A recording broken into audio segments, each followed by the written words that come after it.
Um, tell me, tell me your name, where and when you were born, and who are your parents? And who am I? My name is Joyce Ann, spelled with an E, Gill. Uh, I was born Joyce Ann Gill. I was born in Washington, D.C. in Sibley Hospital on April 15th, 1933. And I was born, my mother was Cecile Ritchie Gill, and my father was Joseph Henry Gill. And he was from Coney Island, New York, and she was from Appleton, Wisconsin. And her father's name was Ritchie. She named my brother Jack John Ritchie Gill after her grandfather. And anyway, what other information? New York and Wisconsin. How did they meet? How did they meet? My mother came to Washington, got a job with the government, and my father was from, his family lived in Washington, and they lived in a boarding house. And my father lived in did he ever be in a boarding house? My mother was in a boarding house, and it was all women. And my father, I don't think he was in a boarding house, I think he was living at home. And, but I'm not sure about that, to think about that. I know, but I'm not sure. Anyway, they met, went on a date, and I think he was in a boarding house too, and the fellows from the boarding house were dating the women from the women's boarding house, and that's how they met. And, anyway, they met and they bought a house, and they got married. And my father worked for the Navy Department, and actually he worked for President Roosevelt, was head of the Navy Department at that time. Franklin Roosevelt. Franklin Roosevelt, I'm sorry. And he didn't work directly for him, but he worked at the Navy Department with him. And then he went to school at night, and he got a degree in accounting. And he got a job at the Washington Gas Light Company, and he worked there for quite a number of years, retired from there. And my mother then, she used to teach school in Wisconsin, and she taught in a one-room schoolhouse. She did not have a degree, but she was brilliant. Brilliant. My brother Joe was brilliant, and he said he couldn't light a candle to her. She, as a matter of fact, my brother's secretaries used to call her when they have any question on English, and she would, and she helped me through college, writing papers and correcting my papers, and an interesting thing about her and her one-room schoolhouse, this is before she was married, when she was young, and she had the kids bring in potatoes. They had this giant earthquake in San Francisco, and she had all the children bring in potatoes, and she sent them out to San Francisco for the people of the earthquake. And anyway, her father was superintendent of schools in Appleton, Wisconsin, and he was not it was an elective position, and he was also quite brilliant. He was quite a reader, and he had given her several books and poetry, and other books. She was an avid reader, and I think I gave my son David one of her books that he had given her, because in it is the date. And Which book? It was a poetry book. And anyway, she, I've forgotten where I was leading to. Anyway, oh, he gave a beer party. It was an elective thing, and he threw a beer party, and he was not reelected. And she laughed at that, because I sat her down before she went out to stay with my brother Jack. She used to spend the cold months in California with Jack and Ida and Jean and Bill, and she would spend the warm months with me in Michigan. And so anyway, but she was getting ready to go out, and it was very a last-minute thing. I just got out a tape recorder and started asking her questions about her childhood. And my brother Jack is 11 years older, and my sister Jean is 8 years older. And I asked them when she got out there that they would ask questions, because they knew my grandfather. and I did not know him. And they would have other questions to ask, and but none of them ever did. But I made a CD for each one of them, and probably I still have one if anybody else wanted one. But and I have her giggle on there, and it's got a nice CD. Do her giggle. Pardon? Do her giggle. Yeah. Do it. Say it. Giggle like she did. Perfect. Do you remember that? I do. You do. Anyway, but my grandfather died. He traveled. This I thought was interesting, or at least I know about him. I don't know whether it's on the CD or not, but he got a job after he wasn't superintendent of schools anymore. He and a friend, they developed a wrench that would change a car, train car, and it would unhook it and hook it up to another car. And they developed this, and I think they got a patent for it. Anyway, so they traveled the railroads selling this to different people across the country. And I think they only went as far as Pennsylvania. And so anyway, he stayed at a boarding house there. And his first wife was Mary Ann, and she died of breast cancer, which is probably interesting to the family, at the University of Wisconsin Hospital. And so he was left with these children, and he got a nanny for them, or a babysitter, and because he traveled. And anyway, he met this woman. Her name was also Mary Ann, at the boarding house. And then after many times at the boarding house, he proposed to her, and she said yes. And then he told her about his 5 children back in Wisconsin.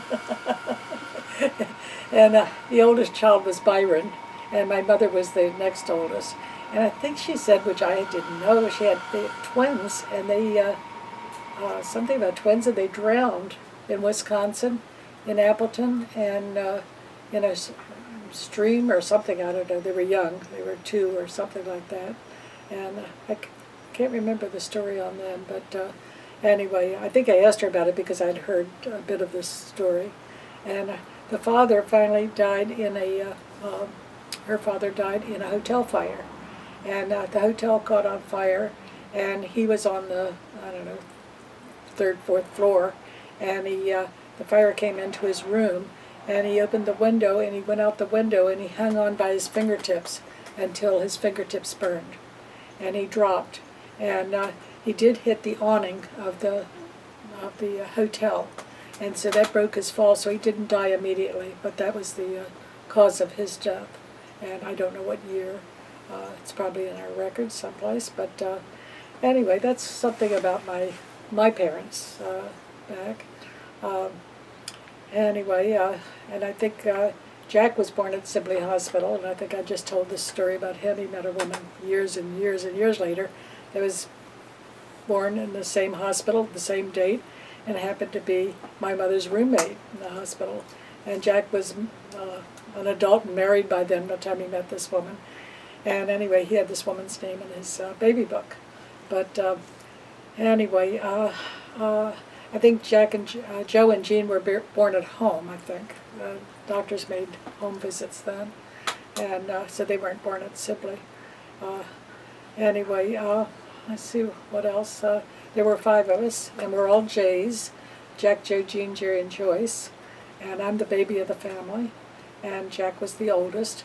And there was another child, George, but George was stillborn, and but they did name him, and his name was George. And Jerry is actually, I don't know whether he's Gerald or Jerald, but anyway, he would have to tell me that, but his nickname was Jerry. And so anyway, that's our family. And she had 2 separate families. She had Jack, Joe, and Jean, and then she had a long space, and then she had Jerry and I. And Jerry and I were 18 months apart, and fought all the time. We probably didn't like each other until we were adults. We loved each other, but we fought all the time. And anyway, we had a 3-bedroom house, and we had a girls' room, a boys' room, and a girls' room. And Jean and I, even though we were quite separated in age, we shared a room. and I'd love when she'd go on dates because I was little, and she would always, I'd wait up to hear all about her date, and she'd bring me up crackers and jelly or peanut butter, always bring me up a treat, and sit on the bed and tell me all about her date, and anyway, I looked forward to that, and anyway, and then we have pictures of this. I don't know who has them. Chris might have them. My brother Joe's wife. One day in the morning, the milk truck came down the street. We had milk delivered to the house, and anyway, it hit a water main, and the water main broke, and the water shot up into our house, and it went into our bedroom window where Jean and I slept in the front of the house, and the newspaper story said Jean had took our picture, and Jean and I were washed from our bed. I mean, we weren't at all, but this water did come into our. But there are pictures of that, and I'm in my pajamas, and Jean's in the pictures, I think, and I don't know who has those pictures. I do not have them. But anyway, then we all were educated. Jack went to Wilson Teachers College, and he met Ida, and he got married her, and Joe behind him, and then he went in the service. So I don't know whether he finished school or not. He did later, I think, finished his education, and then. Which service? Pardon? Which service? The Marine Corps. And he retired from the Marine Corps. He stayed in the Marine Corps, and anyway, and he was dating Ida and sending letters back and forth, and he didn't marry her. He didn't want to marry her in case he was killed in the service, and he used to keep a record in his plane, and at least he told Jerry and I this, that he would shoot down a Japanese, I forgot what the name of the Japanese planes were, but he would keep a record of every Japanese plane he would shoot down. There's one for Joyce, one for Jerry, and he'd keep a record, and he'd tell us that how many planes they weren't MiGs, those are Russian, I don't know, anyway, the planes he shot down, and anyway, and he was a hero to me. He was very, very good. What was he like? He was an extrovert, right? He was an extrovert, he was, and Joe behind him was very, very quiet, very, very quiet, and anyway, I remember on Sundays we used to go to my grandmother's house. She had 3 boys, and anyway, 4 boys, Frank, Arthur, and Joe, 4 boys. Anyway, we used to go over to her house, and I remember them working on a mathematical problem every Sunday. And I don't know what it was, but Joe came up about the 4th Sunday they were working on it, and he was in junior high school, I think. It may have been in high school. And he said, "What you doing?" And he sat down and worked the problem right away. And they said, "Why didn't you tell me? Tell us that you," he said, "you never asked me." But that was Joe. That's a classic thing of Joe. You never asked me. So anyway, and we had a cottage at the beach growing up. Which and beach? My mother bought it. My grandmother bought it for $500. Which beach?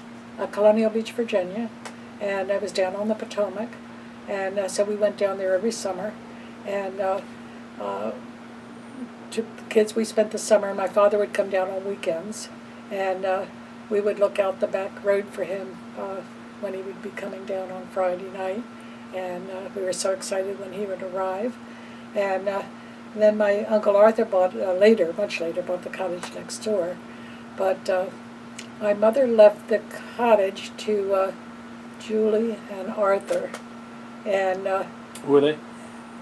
my grandmother owned the cottage, and it had a pump, and it had a back porch we did, and there were a lot of things. We had an English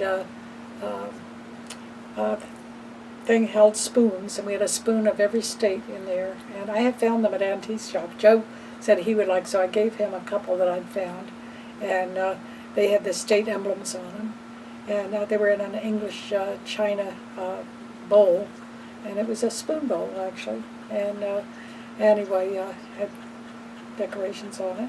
We had an outhouse, and Jerry and I were afraid to go back to the outhouse at night, so I watered the lawn a lot.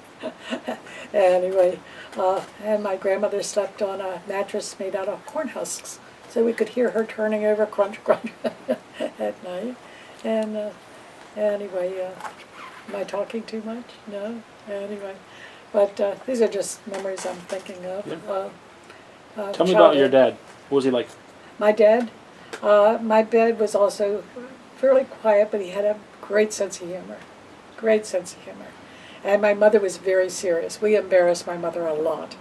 And I remember dating a boy, and he didn't have buck teeth, but he did have a little bit of an overbite. So he was coming to my house, and my father and my brothers all started chewing on the woodwork. And they called him Bucky Beaver. And I was so embarrassed. I mean, and this happened to me all the time. They were total embarrassment to me. And anyway, and then one time I had another date, and his name was Jim. And Jim came to the house to pick me up. And there was Jean in her tutu. And she had a basket with some flowers in it. And my father took his necktie and tied it in a bow around his neck. And they were waiting for Jim to arrive. Well, I was so embarrassed I didn't know what to do. And Jean was balleting through the house singing, "Jim never sends me pretty flowers, Jim." They're all crazy. And they did this to me all the time. And but they were cut-ups. And then one time I came home. Oh, Joe was just as bad. Joe was a cut-up too. And Joe had Jean went to Catholic school. And she had made a plaque in art class, I guess. It was just a round dish like. And Jerry and I would have to carry that up to bed at night because Joe said that Billy the Ghost lived upstairs. And if we carried this plaque, Billy the Ghost wouldn't harm us. So we used to go up the steps at night. And then we got to the top step, and the boys' room was in the back, and there was a door going from the boys' room into my parents' room, and which was always closed. But there was a closet in there, and Joe set up a flashlight in that closet. And then he had a rope, a pulley. I mean, they went to great lengths to scare us. And he had a pulley, and he was pulling the closet door would go back and forth. And then he had sounds coming. He might have a friend there or something making, ooh, sounds. And so I grew up. I didn't even babysit because I was scared to death of, night. And so one day Joe said he was supposed to be babysitting us, Jerry and I. So we slept in my mother's bed because we were scared to death of Billy the Ghost. And he said, "I've got to go around the corner and get some homework from a friend." And he said, "But I'll tell you what, I'll turn all the lights in the house so you won't be afraid. And I'll only be gone 10 minutes. So we said, okay. And he said, "Now I'll lock the house up." And so we sat there, and I said to Jerry, "You got the knife?" Jerry said, "Yeah." "You got the gun?" I said, "I got the gun." And we were scared to death to be by ourselves. So anyway, instead of going to get the homework, Joe went down the basement, and he had the light switches to the house, and he turned the lights on and off and on and off. And Jerry and I were scared to death. Anyway. So I grew up with this, scared of the dark. I probably haven't told these stories to anybody, but anyway, they're just interesting stories growing up. But anyway, but Jack would always flip me a quarter, or but I understand that Jack, Joe, and Jean were very close in age, and Jack wasn't that really nice to Jean because they were too close in age. They were like Jerry and I fought all the time. And so anyway, and one time I came home, and Joe was on the porch, I think, trying to throw Jean off the porch. And some women went by, and they went, "Oh!" Some elderly women, and they were really upset. And I think he had a knife in his hand. And he hit Jean with a knife, and I think Jack put an ice cube down. You all didn't know we grew up like this. Anyway, Barbara and her husband Jack are here. Anyway, Barbara is Jack's daughter. And anyway, but they were pretending they were going to cut her. And I think they were doing it not for Jean's, but because of these women walking down the street. And they were just panicking, Anyway, we had a we had a fun childhood other than that. And Jerry and I fought a lot.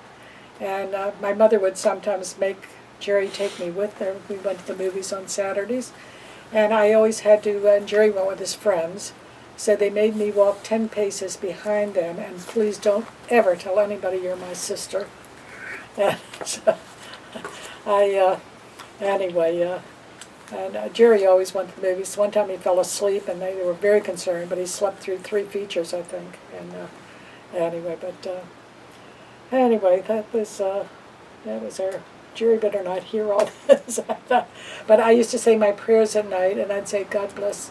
I bless myself and say, God bless my mother and my father and my brothers and sisters. But please, dear God, let me learn to like Jerry. Not love Jerry, to like Jerry.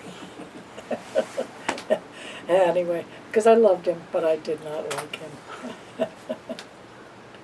Anyway, and then one time I had a girlfriend, we came home to the house, and this was Jerry, and he had, we had a chandelier in the living room, and he had these, I don't know whether they were big rubber bands, but he ran a rubber band from each thing of the chandelier and put a book on it.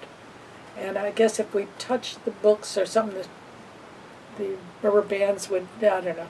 And when we went in the house, he was waiting for us. And this was after school, and when he went in the house, I could see his pants legs go up the steps. We had a drop, and I could see that there was a man in there. Well, we saw all this, and we were scared to death. We left and went to her house, and I think he was very disappointed. And anyway, anyhow, you could not fool my mother with gifts. My father used to try to give her gifts and have her guess what was in them. She always guessed, and.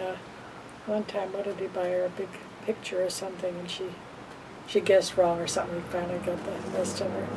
But anyway, he worked for the Washington Gaslight Company, and we lived through the Depression. But I was born in '33. But my father never lost a day's work. He was always had a job, and he worked in Georgetown. And Georgetown was a slum until Kennedy became president. And then he went over, when he was a senator, he went over, and the houses were tall and narrow, and they had not many closets and things, but they went and fixed one up, and then it became popular to move over there. Then it was the place to move, and then Georgetown became a place to live. So anyway, an uppity place. And so, are you looking this up? Okay, I have to be still. Anyway, so anyway, I had very, very nice growing up, except for being frightened by my brothers. And anyway, Do you remember World War II?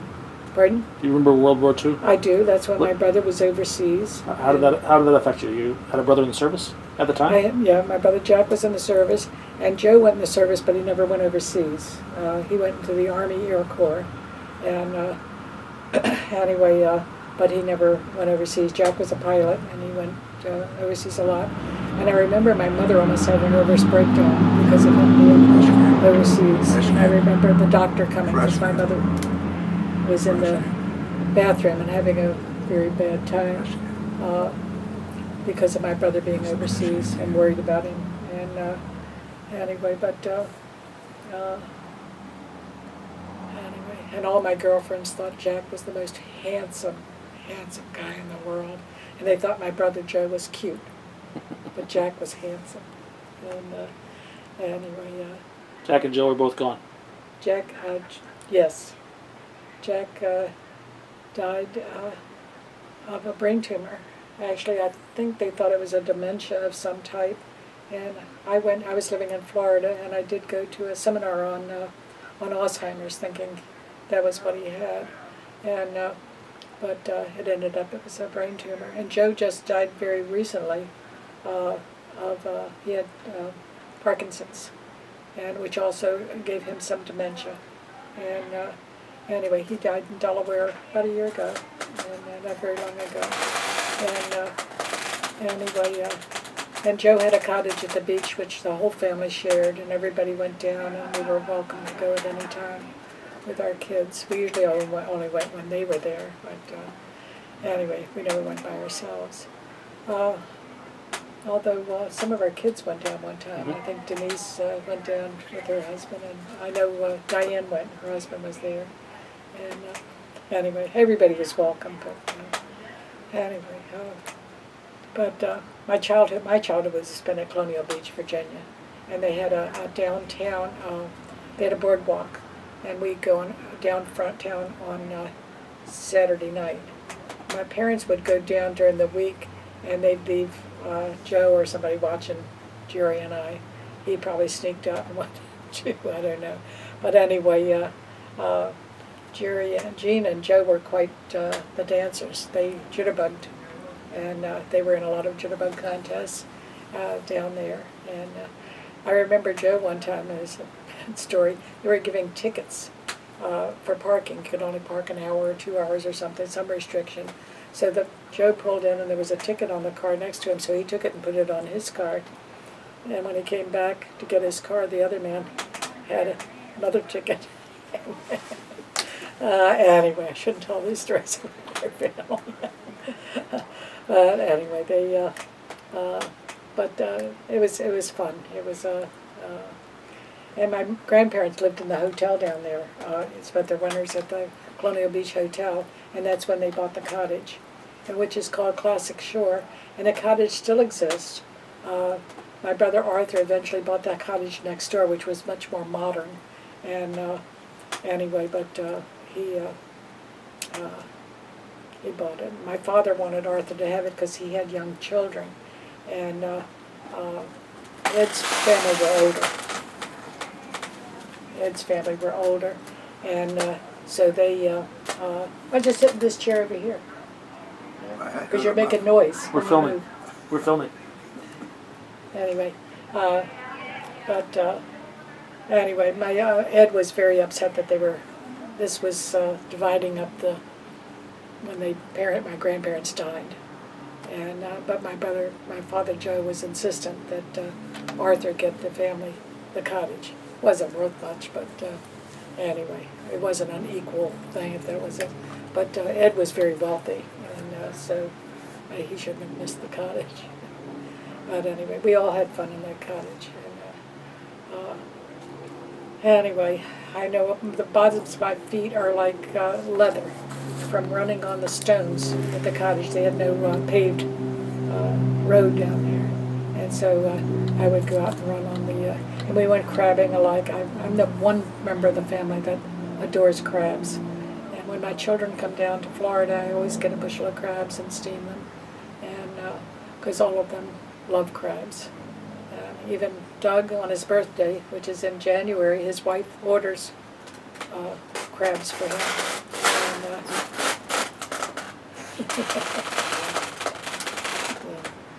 And, anyhow, I don't know what... Where'd you go to school? Where'd I go to school? I went to Eastern High School in Washington, D.C. I walked to school. Everybody walked to school. And, Any favorite teachers? Pardon? Any memorable teachers? Yeah, I had some, but I had a memorable kindergarten teacher. She was very, very nice. What's her name? I remember being embarrassed. What's her name? I went to first day of school, kindergarten, and the teacher came up and she put her arm around me and welcomed me to the first day of school. And her arm slipped down, and she felt it was during the war, and you couldn't get elastic. So I had one-piece underwear, and it had they had a, what do they call them, a tailboard, and so it had 2 buttons on each side and the back, and you unbuttoned the buttons, and then that flap went down, and you could sit on the john. And anyway, but I was very embarrassed. My friends all had undershirts, and they had underpants, and I had this one-piece underwear. And she said, "Oh, your mother certainly must love you." She said, "She's keeping you nice and warm in this one-piece underwear." And I wanted to go under the desk because we just had a lot of it, because I got all the hand-me-downs and everything. So I heard something. anyway, I'm sorry. Yes. Is that got you telephone?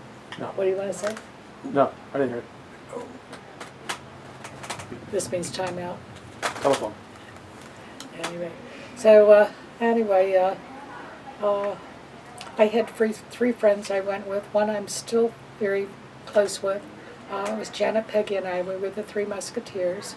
And Janet went, I met her when I was 2. Our mothers used to go to the same beauty parlor. And so we would meet at the beauty parlor. And then she lived around the corner, and I got a little bit older. We became really close friends. And we went all through grade school together, and we went to high school together, and we went to college. And we were both in the same sorority in college. So she has remained a close friend. And she married the star football player, the quarterback, and we had the top team in the country. And they all went professional, just about. And I know there's Chet Hanulak from Hackensack, New Jersey, and Nancy Harrison was another close friend, and they owned a cemetery. And we went over, but it was on the other side of town, and Janet and I went over and spent the night. But in the middle of the night, In the cemetery? Pardon? You spent the night in the cemetery? Yep. They had a beautiful home in the middle of the cemetery. Beautiful home. It was a stone house, and the office was in the basement. It's a gorgeous home. And but we had to wake Mr. Harrison up in the middle of the night because we told ghost stories. And we were so scared, so Mr. Harrison had to run up and take us all the way up from southeast Washington, all the way home to northeast Washington in the middle of the night because we were crying and carrying on. We never spent the night with Nancy again. And anyway, anyway, and Nancy and I, Nancy's son, she got married. She married Bob DiStefano, who was on the team, and he played for the Washington Redskins, but he never got off the bench. He was an extra or whatever. And then Bernie was offered $15,000. We graduated in 1955, and the San Francisco 49ers wanted him, and they offered him $15,000 a year, and Canada offered him $17,000 a year. So Janet and Bernie went to Canada to play ball. And Bernie was Catholic, so Jan became Catholic, and I was her godmother. And then their first child, young Bernie, I was his godmother. They have 2 boys. And one of them owns in Hamilton, has a restaurant, and it's the Filoni. It's a sports restaurant in Hamilton, and he still has it and has all the memorabilia. Because Bernie took Western, he played for the Edmonton Tiger Cats, I think they are. And then he also played for the Hamilton, maybe it's the Hamilton, I don't know. Anyway, he played for 2 teams, and he took both of them to championships. And neat guy. He came from Pennsylvania, and he was born in Carnegie, which is outside of Pittsburgh. And Janet went to meet his family. You would have thought if he was a woman, he had gone to Vassar. I mean, he just a class act. And she went to meet his family, and there were 2 rooms in the house, downstairs and an upstairs room. The downstairs was a kitchen, and she said there was a big tub where they took their baths. And she said there was a curtain around it. And she said that upstairs it was divided by curtains, and the mother's into 4s, I think, or something like that. And Bernie was very poor, and she had not a clue. Plus, Bernie and I got into an argument one time because he had a 4 point and I had a 3.8 average in college. And he kept saying, I have a star beside my name. And I didn't, I had a 3.8, so I didn't have a star. And anyway, so he would tease me about that all the time. And anyway, and he's been to visit, but he died of colon cancer, and he went across Canada talking about colon cancer. And she still lives, and she and I used to ride horses. They had a cottage in Annapolis, near Annapolis, at Sherwood Forest on the Severn River. And I would, when I got older, I would spend my summers down there with her. And we went riding every day. They had a stable, and we went riding. And we'd go on supper rides in the evening. They just had several in the summer. And we'd cook out and have dinner and then ride back. You know, the woman that owned the stable had some of these supper rides. So we really enjoyed that. And so Jan and I are still good friends. And we've kind of lost Peggy. I had contacted her for a while, but anyway, that's... You were also, you knew Jim Henson at the University of Maryland. Jim went there. His wife was a sorority sister of mine. Jane Nebel was her name. and she was from the Eastern Shore of Maryland. And her father was a, what is it? Something to do with the Aries, and there's a name for it. Zodiac. Yeah, something to do with the zodiac and Astrologer. Pardon? Astrologer. It might have been an astrologer. He was on the Eastern Shore of Maryland. But he and Jane were in puppetry class together. And Jim was only 15. I bet he got an A in that class. Pardon? I bet he got an A in that class. He was only 15 and at the University of Maryland, very bright boy. And anyway, and she was older than he was, but by maybe 2 years or something. And anyway, they got married and they had 5 children. But they were later, she was still with the company. She was vice president, and but I think I don't know if they divorced or, I don't remember that. But I did go to New York and met with Jane after I was married, and we went to New York, and I called, and she came in to office because she lived in Connecticut, a bedroom of New York.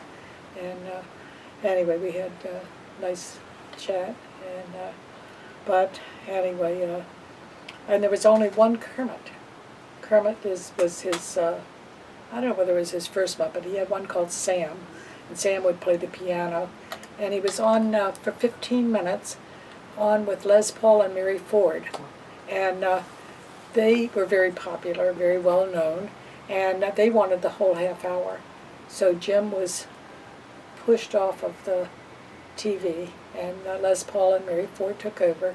But Jim was then being, he was like the Tonight Show was having him, and different people were having him as guests. And so he became very popular that way. And then he got his own show, and he had the Muppet Show. And At Sesame Street first. Sesame Street, yeah.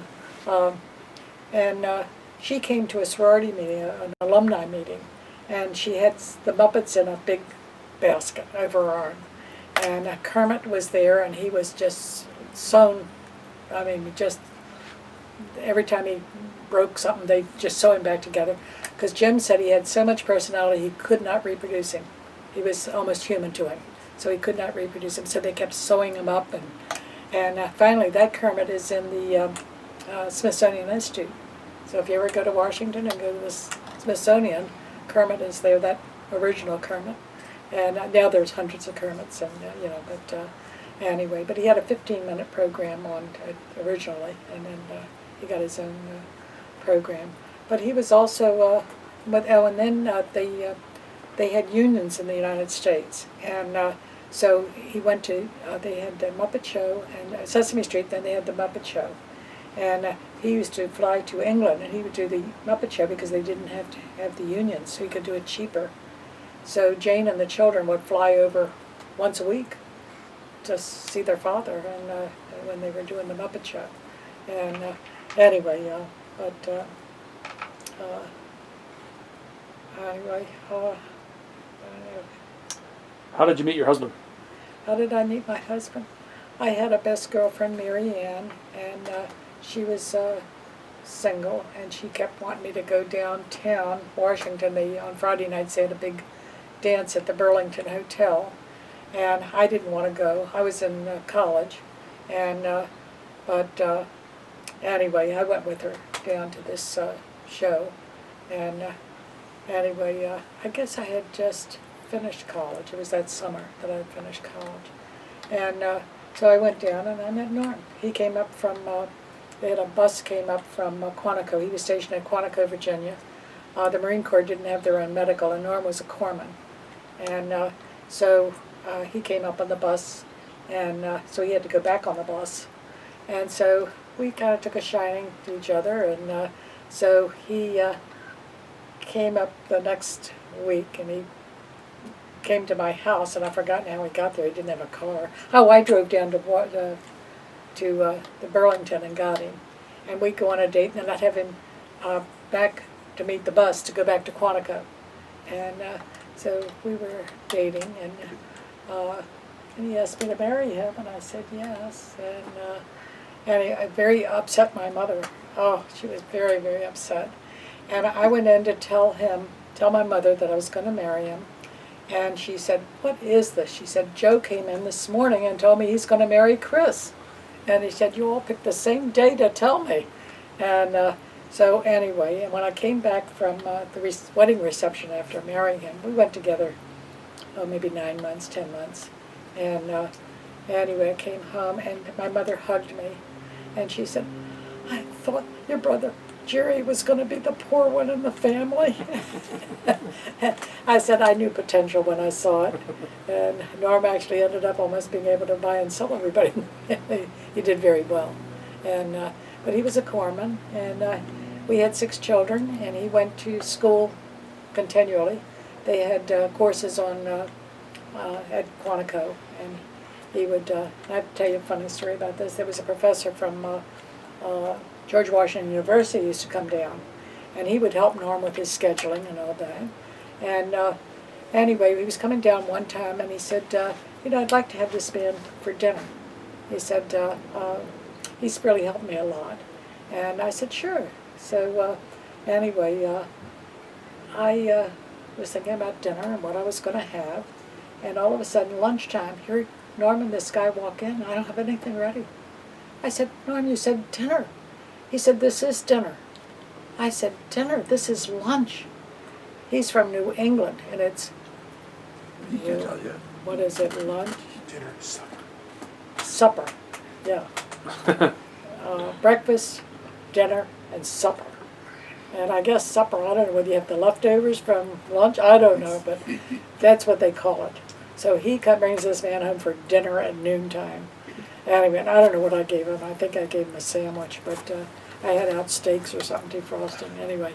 But anyway, but he was with the Marines there, and then from there we went to Camp Lejeune, North Carolina. And Denise was born at Quantico. And I remember the first time leaving, and his mother was there, and I took her out to, Norm and I went out to the NCO club, and she babysat. But one time I left him alone, I've forgotten, and I came home, he didn't know how to put a diaper on, and he had to You were playing bingo or something. I went to bingo, I guess, anyway, but Quantico was really nice, and we lived on a court with Marines, and anyway, but he went to school continually, and finally got his degree. He went to so many schools. He went to the University of Maryland, he went to American University, he went to George Washington University, he went to East Carolina College, he went to, as a matter of fact, one of his teachers from East Carolina was put out of Cuba, was under Batista, and so he came to the United States and he taught. I don't know what course did you take from him? Just languages. Anyway, he met him, and anyway, and then he finally got his. You had to have the last 30 credits. Nobody wanted to put their college didn't want to put their name on your diploma unless you'd gone there. So I think he had to have the last 30 credits or something from a university before they put their name on. So he actually got his degree from George Washington University, and then he got his degree, and we were down in, we were transferred to Camp Lejeune, North Carolina, and Diane was born at Bethesda Naval Hospital, and Denise was born there.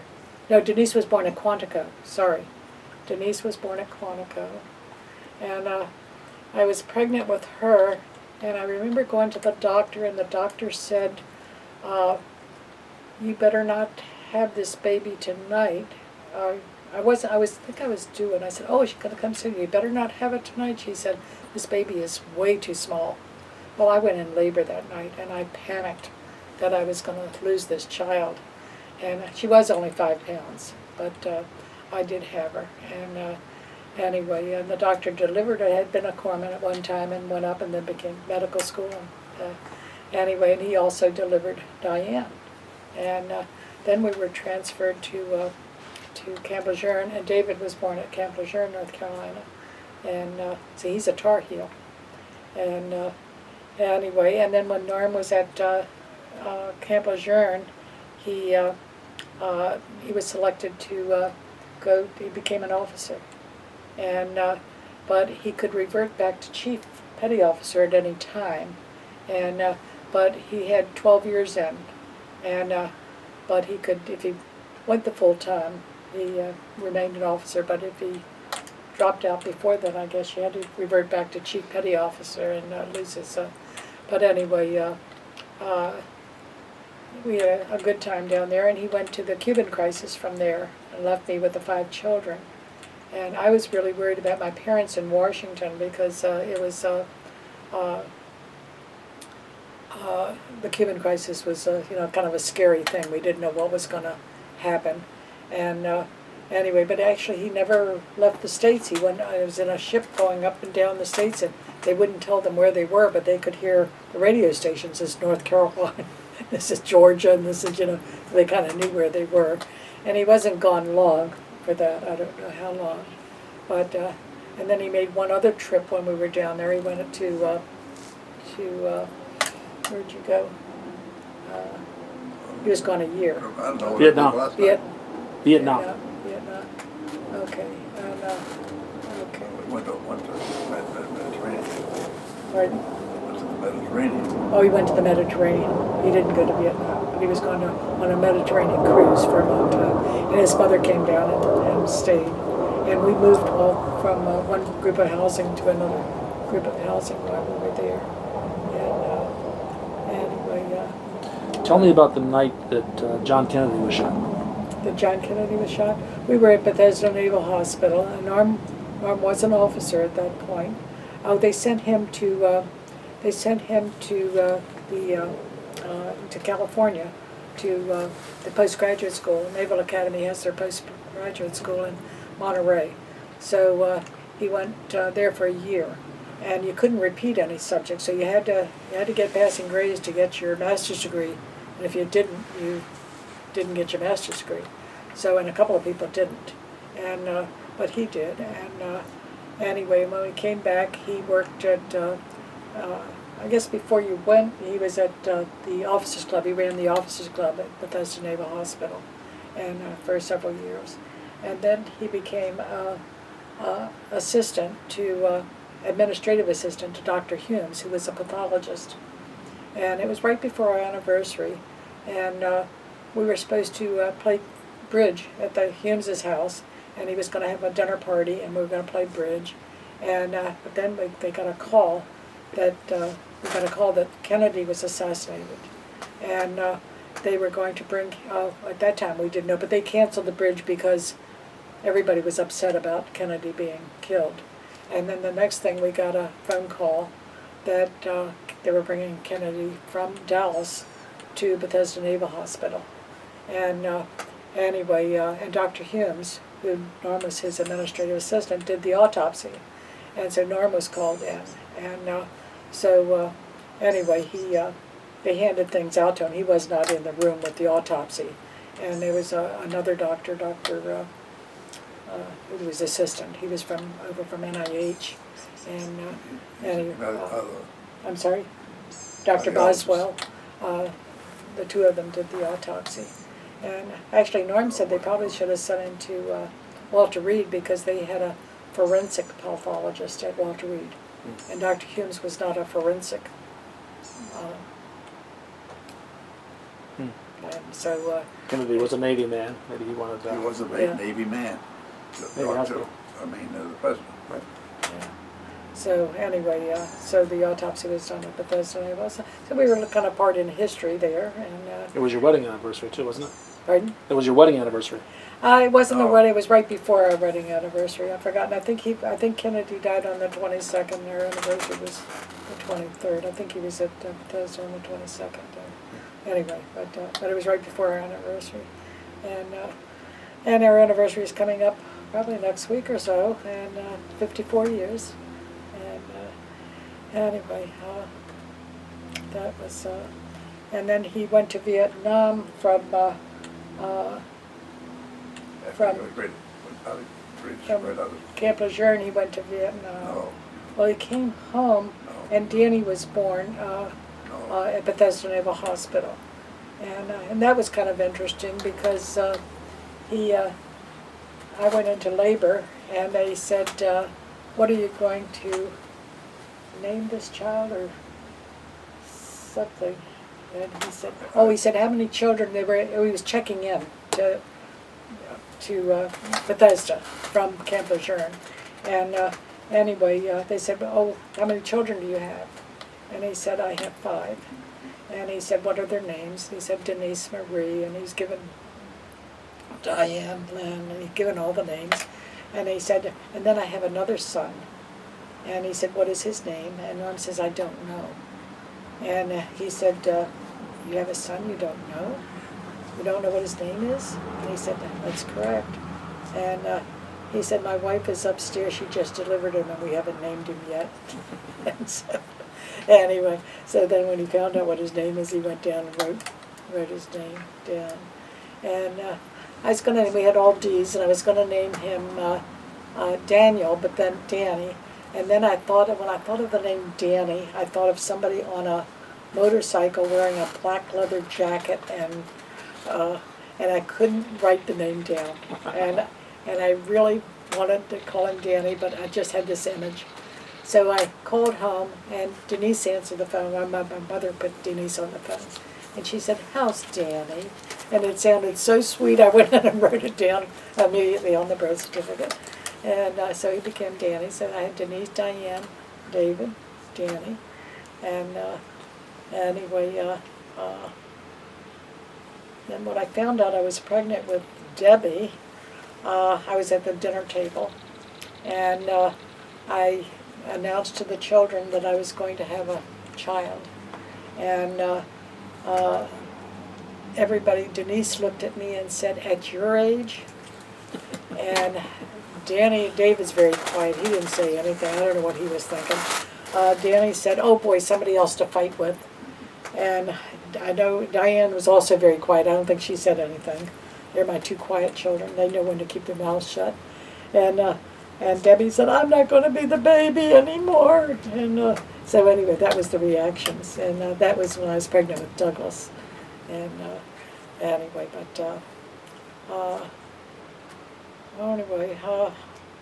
let me see. I had, when he went to Vietnam, he came home. And had been alone with the children for a year. And anyway, I wanted to go to a wedding in New York, and he told me to go ahead and go, that he would give him some time to get reacquainted with his children. So I went with Jean and Bill. We drove up to New York to a wedding. And anyway, and he said, don't worry about anything. He said, I'll be fine with the children. He said, and Aunt Mary's going to take care of me. And we got halfway up there, and I said, Bill, stop the car. He said, what's the matter? And I said, we don't have an Aunt Mary. Anyway, and Ida had packed us a big lunch. I mean, she was good for this. She always, and it was a nice lunch, and she put these cans of soft drink, and she put them in the freezer. So then when we went on the trip, she put them into our lunch box or whatever. And we're halfway up there, and we decide to have lunch. Well, we made a wrong turn, and we had missed a turn, and we were in Pennsylvania, and we stopped and asked, and they said, well, you can go down here, and there's a ferry that'll take you back over to US 1 going up to New York. So anyway, we decided the line was long to get on the ferry, so we decided to have our lunch. Well, my brother-in-law Bill is also very quiet. Not my sister Jean, but my brother-in-law Bill, and he kept an immaculate car. I mean, he could have a car for 20 years and it would look brand new. And anyway, we opened these drinks, and they went all over his car, all over his car. Well, Ida, Jean, and I got laughing. We couldn't stop laughing. Bill saw nothing funny about it, nothing funny about it. And we were in hysterics. And anyway, he did clean his car up, but we went to the wedding and then told him that we didn't have an Aunt Mary. And Aunt Mary has been a joke between Norm and I ever since. So anytime I go, oh, don't worry, Aunt Mary will come, when I just went up recently to see the kids. Don't worry about me, Aunt Mary will come and cook for me. And, so we have this Aunt Mary in I've never met her, but we have her in our life. And anyway, I'm probably skipping a heck of a lot. We have a lot of, Matter of fact, I played tennis with a woman who had 10 children, and I played tennis with another woman who had 6, and we wanted to write a book. And she said, no, I don't want my kids to read the books because I've got some things about each one of them that they would be horrified if I ever wrote it in my book. And I said, she said, but I'll do it. And it was the one with 10, said she would never write the book. She didn't have anything funny to put in it. She said, having 10 children, nothing was funny. And we laughed about that. So we were going to write the book without this one woman. Anyway, but anyhow, he got out of the service because he was commissioned. When he was commissioned, he had 12 years in, so he had to stay for 22. And he had to stay those 2 extra years. And Dr. Humes retired and went to Michigan and went to work for St. John Hospital there. And he was head of medical affairs there. And he begged Norm to come up. And Norm had not had to stay the extra 2 years. So probably a year then, Dr. Humes had been. But anyway, we went up and Norm became vice president of St. John Hospital. And we had a good life. We had a good life. We bought a nice 6-bedroom home, and anyway, which worked out with our family of 6 children, and only Dave and Dan had to share a room. Everybody else had a room to themselves, and maybe Doug was in with somebody. I don't know. Debbie had a room to herself. Diane. I can't remember that. My son. The 2 boys. Anyway, but but we had a good life there, and he had a good salary, and we didn't want to go. We didn't want to go. We wanted to go. We neither one of us liked the cold, so we wanted to go south or west when we retired. And but they offered us such a salary that we could not refuse it. With 6 kids to educate, we had to take it. And I think it was $35,000 a year, and we had to take it. And he ended up in the 6 figures. But we had, at that time of our life, we decided to take that job, and which was a good decision.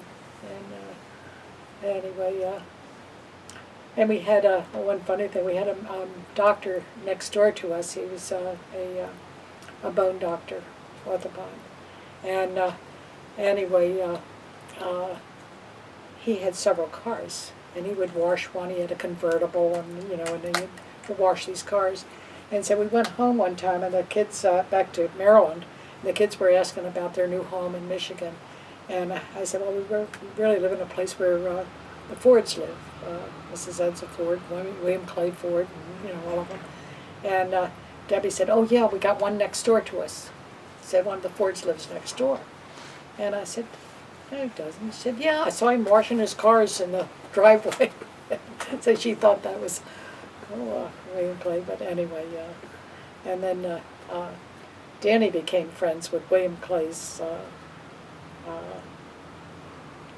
gardener's son, and they had a big apartment over top of the garage, big apartment.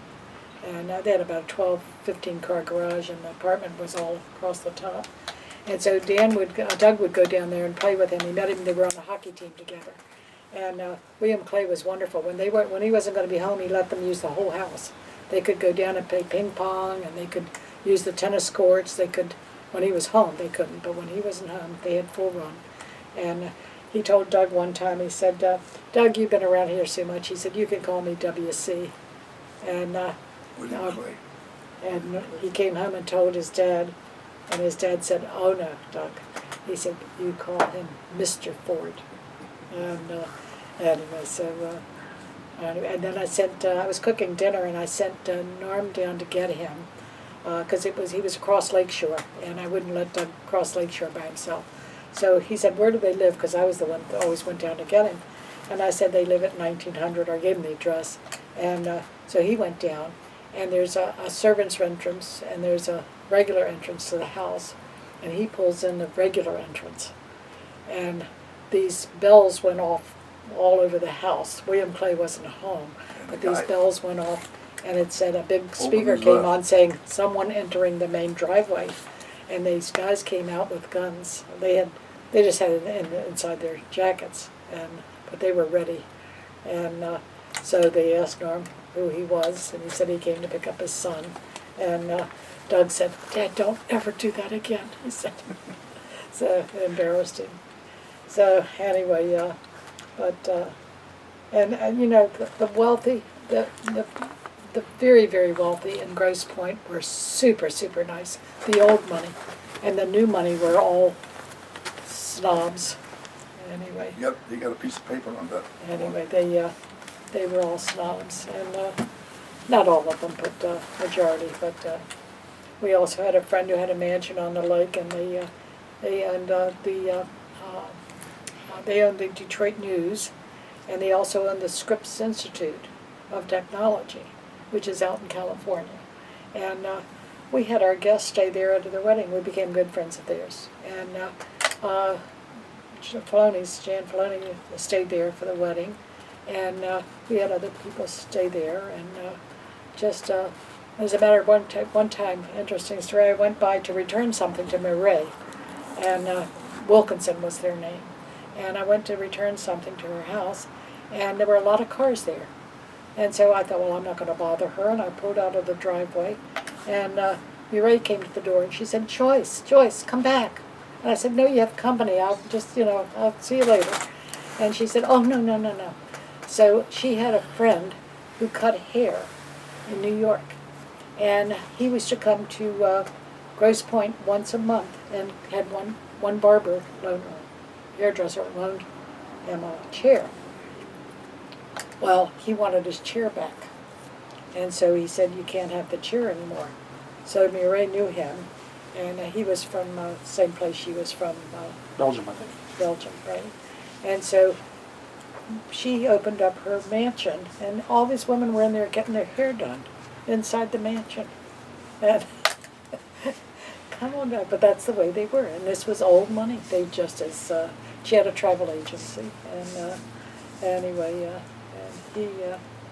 he was older than she was. He had children older, and but anyway, nice people, and anyhow, Mrs. Lamb worked for them for a while, the travel agency, and anyway, but Grosse Pointe was a neat school, neat town to grow up in. Anyway, I used to take the kids to school in the morning when they were down in the high school was close by, and the elementary school was close by, but not the middle school. So I used to drive them down there, and I drove them down a lot. And anyway, when Norm would drive them, he'd say, I'm leaving at such and such a time, you'd be ready. And if they weren't ready, he'd leave. But not me. I'd open up the hood of the car, and 5 more minutes, listen, I got a little stalled now, but you better get down here. And they knew it. They knew I'd wait for him. But they knew he'd pull off, so they were right there for him. But anyway, yeah. But, and let's see. We had a lot of parties, but they probably had parties when I was gone, but one time I went down and told the police department, and because I knew the police, I knew them, and I said, we are going out of town. If you see more than one car in our parking lot, please, in our parking driveway, please ring the bell and see what's going on. And I don't think they had a party that time. Maybe they knew about it, I don't know. Next one about us is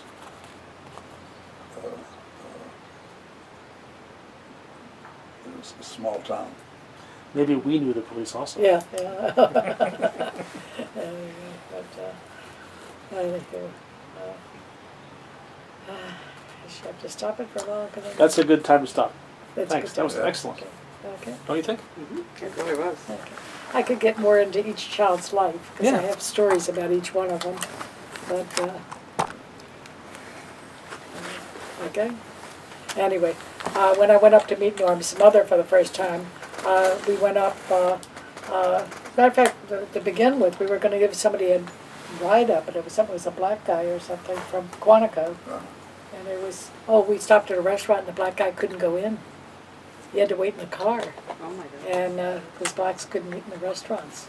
And anyway, but I went up to meet his mother, and we went over to his best friend's house. They went all through grade school and high school. And anyway, they said, well, what would you like to drink? And they said, we have everything, and we have, what did they say? They had, they